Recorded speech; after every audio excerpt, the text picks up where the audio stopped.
Now, as political tensions simmer and concerns over governance continue to mount in KZN, the top brass of the ruling party paid a visit to the province this last weekend. Well, it formed part of their renewal program.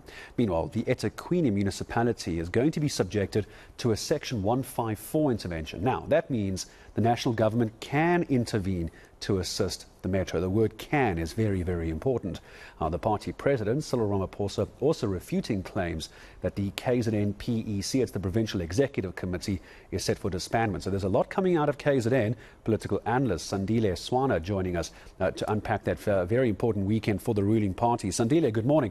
I appreciate your time. Let's first of all start with the big issue of this Section 154 intervention, that wording, they can, as national government, intervene. Do you get a sense that they could or that they should intervene? Good morning. Good morning, Gareth. They should intervene. I think all of us are aware that the elections were in 2021. It's 2023 now. The time remaining is 3 years almost. So this government that was elected and put into office through a coalition in eThekwini specifically has leaped from one disaster to another and is unable to perform its proper functions. The procurement system is not working. The works order takes 12 to 18 months to get the contractors on site. So there's just a lot that is not happening there. And there must be obviously respect for the different three spheres of government. When they say they can intervene, it's an intervention to assist, not to obliterate the municipality, but to assist it. It doesn't look very good, though, does it, Sandile? If you've got a Section 154 as a potential, if national government does swoop in a bit like a seagull and has to help out the provincial government, it could, optically, the optics of this could look messy for KZN's provincial government because they need help from Big Brother, don't they? That's what it's going to look like. They can't do their jobs properly.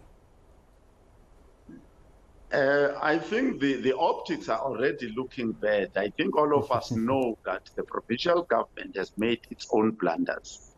We already know that.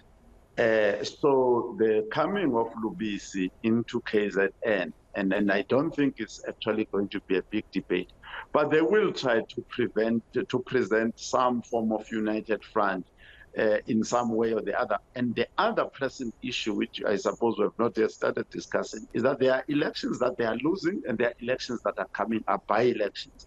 So they've lost, they've only won 33% of the elections they've contested. So they are losing big time to the DA and IAP.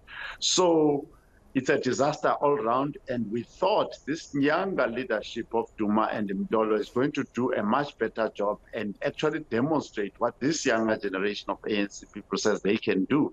But they've leaped from one disaster to another since taking power. Yeah, and they need to be very cognizant of the timelines for next year's elections as well. KZN often a hotspot area. It is also one of the swing provinces. We often see how quickly KZN can swing the national elections as well. I want to talk about the PEC because this is where those opposition political parties are going to pounce if they get the chance. So the talk of disbandment of the Provincial Executive Committee by some within the ANC saying it needs to happen. However, Fikile Mbalula and the president of the ANC saying, no, it's not being disbanded. They are just looking for some shortfalls. That's the word they're using. Several shortfalls they intend to address. What do you make of how they can get this right, if at all? Look, it would be difficult to disband the PEC in KZN.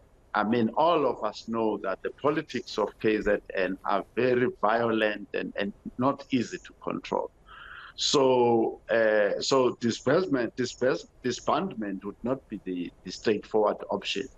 The supporters of Cyril Ramaphosa, who are factional, by the way, who would want that PEC disbanded because it is the PEC that got rid of Sandile Swana and others who supported Ramaphosa, and that one is deadly against Ramaphosa in a sense. So So that idea of disbandment is not strategic for the ANC. If they were to do that, they would open the door wide for the opposition to really wipe them out. Because they'll be so divided, they will not fight the election. They will not be able to fight the election. Yeah, that's exactly what I want to ask you about the PEC, especially probably about a year away from the elections. It could be very, very interesting if a PEC were to be disbanded now and then try and bring in a PEC even closer to the election. Sandile, it's always good talking to you, and I appreciate your time this morning. Political analyst Sandile Swana joining us here on eNCA.